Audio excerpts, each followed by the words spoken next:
Hello, we're here today at Elburton Villa for this encounter between Plymouth Argyle ladies and Chichester ladies.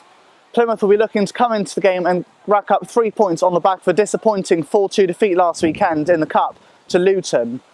We caught up with Plymouth coach Travis. Obviously last week was quite a disappointing result against Luton. Is there anything you're trying to do differently against Chichester today? Yeah, well, over the last couple of weeks we've been struggling with either a first half performance or a second half performance, so we're going to try and get a 90-minute performance out of the girls this week. Again, we're trying to motivate them as much as we can in our warm-ups, in the pre-game talk as well. So again, more than anything, it's just their desire to do it themselves, really. We can talk them through a game as much as we can, but ultimately when we get on the grass, it's up to the girls. They've got to do it for themselves, basically. So yeah, we're going to just try and get a 90-minute performance. Obviously a top of the table encounter, so how important would it be for the girls to open up a 5-point gap at the top of the table? It's going to be massive, to be fair. Like, obviously Chichester, they've done well themselves. They're also unbeaten as well. If we can get a win today and put ourselves 5 points clear, that gives the rest of the league a bit of an inclination of what we can do. We as a committee and as management staff, we know what we've got on this side. We know what we can do. If we can go 5 points clear, as I say, that just gives something massive to the rest of the league to say we're actually in business now. Obviously it's still early days, but do you think a win today would show the club's ambition they want to go back up this season at the 1st of September? Absolutely. The reason why we've got people like Dave in as well, and the other people that we've got in the committee, and the sponsorship that we've managed to get for the girls as well, was purely because we want to be in a higher league. We've played in the Premier League. We've done that a couple of years now.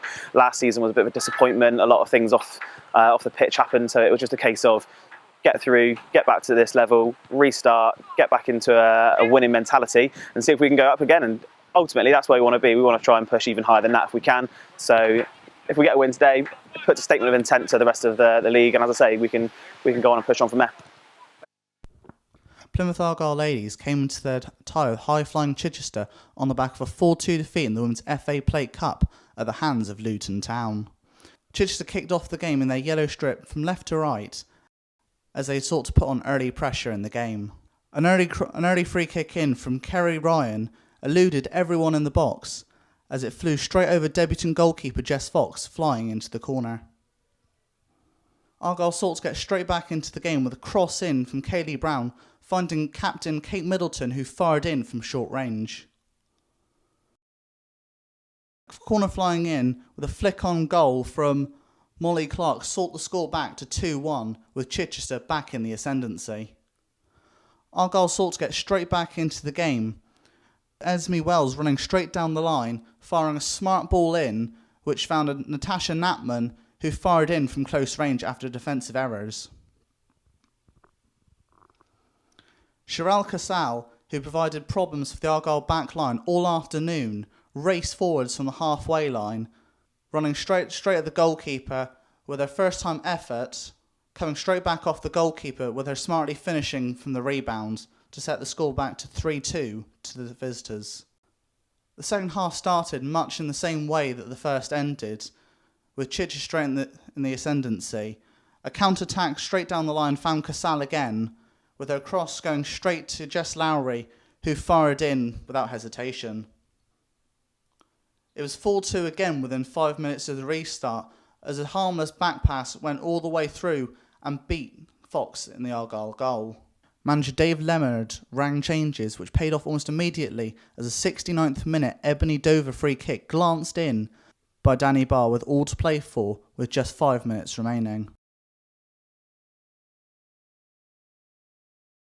Knapman played in by Barr again, smartly finished, but again it was flagged offside. With the ball played straight up the pitch, the ball found Esme Wells, who found the top corner without hesitation, setting up a tense finish with just seconds left on the clock. Unfortunately for the hosts, however, Chichester hung on and won 5-4.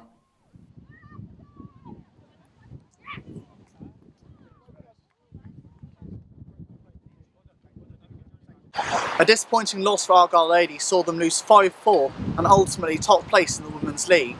Obviously going into the half-time break 3-2 down, it was all to play for. Do you think the girls responded well after going 2 further goals down after half-time? Well, I think when you look at being 3-2 down, we said a lot of things to them during the half-time team talk, and to be honest with you, within 2 minutes we go 5-2 down. So yeah, the team talk worked really well, didn't it? But like I've just said to them out there, after the 5 crazy minutes of the second half, we absolutely annihilated them. 5-2 down. We got nothing to change. Got nothing to lose. We changed the system. We made a couple of substitutions, and for 38 minutes, 40 minutes, we were by far the better team, and we pulled it back to 5-4. But unfortunately, we couldn't get that equalising goal. Obviously, it was quite a windy weather condition. Do you think that affects how the game played out at all? No, I don't think so. You play to the conditions, don't you? You what you can't do. In the wind, you keep it on the floor, and we didn't. I'm not going to make excuses for the weather or anything like that. So it was just a 2 inept performance over 90 minutes that caused us the defeat. Following 2 back-to-back home games, how do you feel? Do you think you'll set up differently next week, continuing away from home? I don't know. I don't know. I'll have a little think about that over the week. I'll reflect on it tonight, and I'll look back at it over the weekend, and then we'll be at training on Wednesday, and then I'll take it from there. But at the moment, I'm not going to make any rash decisions. I'll give it a thought process and speak to my backroom staff. So that's all from Elburton Villa, where Plymouth Argyle unfortunately lost 5-4. We'll see you again next week.